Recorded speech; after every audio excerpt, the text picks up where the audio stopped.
Good morning everyone. Purihin ang Panginoon. Welcome na ulit sa ating daily morning devotional. Mababasa na ulit at matatagpuan ang ating pag-aaralan sa libro ni Ellen White sa Heavenly Places na book. Our title for this morning is all about our link with heaven, ang ating koneksyon o kaugnayan sa langit. It's February 2. Our key text is found in Matthew 3 verse 17, and lo, a voice from heaven saying, "This is my beloved Son, in whom I am well pleased." After Christ was baptized of John in Jordan, he came up out of the water, and bowing upon the banks of the river, he prayed with fervency to his heavenly Father for strength to endure the conflict with the prince of darkness in which he was about to engage. So pagkatapos mabautismohan si Kristo ni Juan doon sa Jordan, nung umalis siya sa tubig, ay humingi ang ating Panginoong Jesus ng lakas sa kanyang makalangit na Ama upang ma-endure at masubok niya yung mga kapighatian at mapanagumpayan niya at mapaglabanan niya ang kaaway, mapaglabanan niya yung mga tukso ng kaaway. Kaya nga si Kristo ang ating perfect example na kapag siya ang anak ng Diyos ay pumunta dito sa lupa upang tayo ay iligtas. Kapag ginagawa natin yung ginawa ni Kristo, mapapanagumpayan natin ang mga kahinaan na meron tayo. The heavens were opened to his prayer, and the light of God's glory, brighter than the sun of noonday, came from the throne of the Eternal, and assuming the form of a dove with the appearance of burnished gold, encircled the Son of God, while the clear voice from the excellent glory was heard in terrible majesty, saying, "This is my beloved Son, in whom I am well pleased." So ang langit, mga kapatid, na buksan sa kanyang panalangin. Yung panalangin ng ating Panginoon sa kanyang Ama na nawa ay magkaisa tayo, na manalangin siya ng lakas upang mapanagumpayan ang bawat kahinaan, ay dumating sa kanya ang liwanag ng kaluwalhatian ng Diyos. Liwanag pa kaysa sa araw ng tanghali o tanghaling tapat. At bumaba ang trono mula sa walang hanggan sa kanyang puso na nagporma ng kalapati. Ang kaluwalhatian ng Ama ay dumating sa kanya sa pamamagitan ng o porma ng kalapati at umikot sa anak ng Diyos na nagsasabi na ito ang aking anak, sa kanya ako ay may kagalakan. Kaya mga kapatid, ito yung sistema na after na mabaptize si Kristo, ay yung mga pagsubok at mga tukso ay hindi excuse sa kanya. Humingi siya ng tulong sa Ama upang mapanagumpayan ito. Nawa ay maging isang ehemplo natin si Kristo sa ating buhay, na ano yung mga napanagumpayan ng ating Panginoon ay mapapanagumpayan din natin. Here was the assurance to the Son of God that his Father accepted the fallen race through their representative, and that he had granted them a second trial. So ito yung assurance, ito yung pagkakataon ng anak ng Diyos na tanggapin ng kanyang Ama ang mga nahulog kagaya na tao sa atin, kagaya sa atin, na si Kristo ang representante ng Ama upang bigyan pa tayo ng another na pagsubok sa buhay.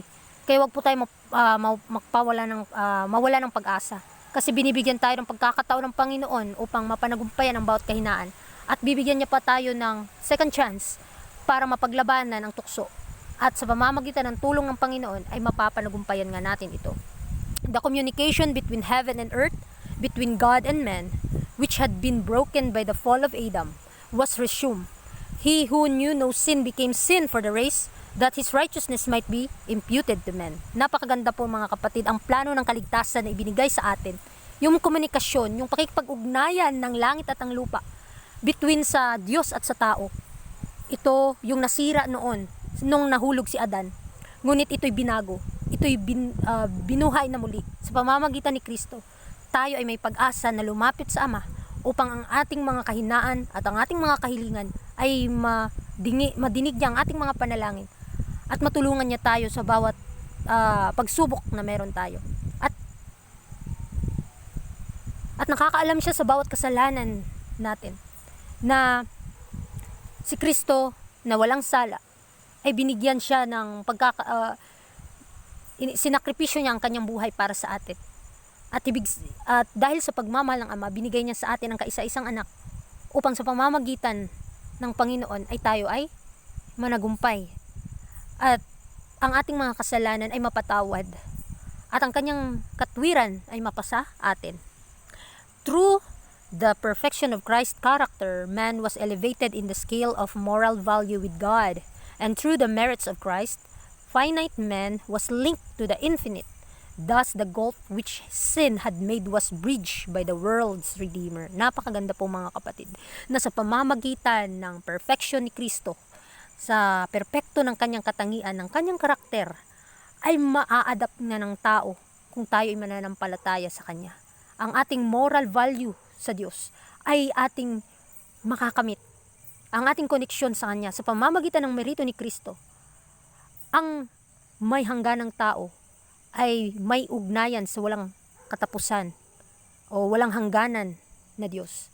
Kaya kapag tayo ay nakipag-ugnayan sa Panginoon, idalangin natin na hindi ito maputol, na kahit anong mangyari sa ating buhay ay konektado tayo sa Kanya, na si Kristo ang gulpo, which is between sa kasalanan at sa tagapagligtas, na kapag tayo ay kilala natin si Kristo, lilinisin niya tayo, iaalis niya tayo sa kasalanan, at yung mga ninanais nating carnal, kapag tayo ay sinurrender na natin sa Kanya ang ating buhay, mawawala po ang ating mga kasalanan at mababago po yung dumi na meron tayo, aalisin niya ng Panginoon. Medyo masakit po mga kapatid yung proseso, ngunit kapag kilala mo si Kristo at willing kang sumunod sa Kanya, minahal mo siya ng buong puso, buong isip mo, ay mapapanagumpayan mo ang laban na ito.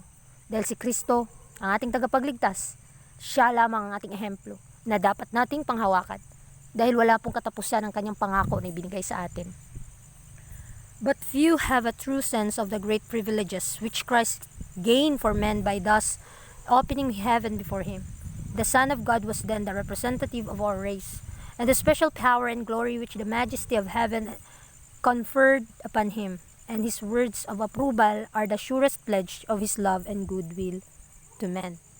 So, kahit sa bawat isa sa atin ay kakaunti lamang ang nakakaalam nito, yung malaking pribilehiyo na binigay ni Kristo sa bawat isa sa atin, sa bawat tao, upang mabuksan ang langit sa pamamagitan ng Panginoon. Ang anak ng Diyos ay isang representante sa mga nahulog at makasalanan na tao, na kapag tayo lalapit sa Ama sa pamamagitan ni Kristo, tayo ay tatanggapin. At yung special na kapangyarihan at kaluwalhatian ng langit ay ibibigay sa atin sa pamamagitan ng Panginoon. At ang Kanyang mga salita ay magiging approval ito sa atin. At ito yung siguradong pledge o ito yung siguradong pangako ng pag-ibig ng Diyos sa mga tao kapag willing tayong tumanggap nito. Kaya mga kapatid, huwag po tayong mapanghinaan. Ang Panginoon po ay nandyan para sa atin. As Christ's intercessions in our behalf were heard, the evidence was given to men that God will accept our prayers in our own behalf through the name of Jesus. So si Kristo mga kapatid ay nasa most holy place. Nag-e-intercession siya sa atin, sa Ama, between sa tao at sa Diyos. Kaya sa pamamagitan ng anak ng Diyos mga kapatid, ni Kristo, nakikipag-ugnayan o makikipag-ugnayan tayo sa Kanya. At kapag tayo ay tinanggap natin si Kristo, ay ang ating mga kasalanan ay mababago. At tayo mismo ay mapapabanal. Kaya dapat every now and then yung communication natin sa Kanya. Dahil ang Panginoon, si Kristo, ay nag-aabugar, nakikiusap siya sa Ama, nanalangin siya sa Ama, na tayo na mga tao ay maligtas. Ang Kanyang panalangin ay akseptado ng Ama in our behalf mga kapatid, through the name of Jesus. Kaya yung mga prayers natin, ang ending is sa pangalan ni Jesus. The continued earnest prayer of faith will bring us light and strength to withstand the fiercest assaults of Satan. The life of a living Christian is a life of living prayer. Our great leader points us to the open heavens as the only source of light and strength. Ang ugnayan o yung continue na pagsusumamo na panalangin ng pananampalataya ay nagdadala ng kaliwanagan at lakas sa atin mga kapatid. Kapag tayo ay tinutokso ng kaaway, kapag ang ating panalangin ay buong puso nating inialay sa ating Panginoon na may pananampalataya at paggawa, ay magbibigay sa atin ng lakas at tagumpay sa laban. Dahil ang buhay bilang Kristiyano, nabubuhay sa buhay ni Kristo, ay yung buhay na panalangin na lagi niyang idinadaing sa Ama. Dahil ang ating dakilang leader ay nagpo-point us upang ma-open yung langit. At ito yung tanging pag-asa lamang natin upang makatanggap ng liwanag at lakas. Sa pag-aaral natin dito mga kapatid, si Kristo po ang ating link to heaven. Kapag may mga gusto tayong, kapag meron tayong mga ninanasa sa buhay natin, mga dinadaing sa ating Ama, ipanalangin po natin ito. Hanapin muna natin ang kaharian at ang kanyang katwiran at ang lahat ng bagay idadagdag na lamang. Ito po ang kanyang pangako, kaya atin po itong panghawakan. Huwag po tayong mawala ng pag-asa kasi habang tayo nandito sa mundo, nakatira, ang Panginoon po ay laging nandyan. Minamasid niya tayo. At sa bawat hakbang natin bilang Kristiyano, tinitingnan ng Panginoon kung paano natin ito mapaglalabanan. In a process po, yung character building, paano natin ma-adapt yung kanyang mga prinsipyo sa atin. At sa bawat kamalian na ating nagagawa, ipinapaalam ito ng Panginoon sa atin upang tayo matuto at maging matured tayo spiritually. Kaya sa umagang ito, nawa ay ating maintindihan na kung wala si Kristo, wala po tayong magagawa dahil siya lamang ang ating pag-asa, siya lamang ang ating katwiran. At kinakailangan na tayo gumawa na magbibigay kaluwalhatian sa kanyang banal na pangalan. Dahil sa ating sariling lakas, tayo ay mga hindi perpekto, may mga kahinaan po talaga tayo. Wala po tayong magagawa sa ating sariling kakayahan. Ngunit kapag nakikipag-ugnayan tayo sa Ama, sa pamamagitan ni Kristo, mapapanagumpayan po natin ang laban na ito. Dahil si Kristo ang nanagumpay at sa pamamagitan niya, mapapanagumpayan po natin. Kaya maraming salamat sa inyong pakikinig at God bless po sa ating lahat.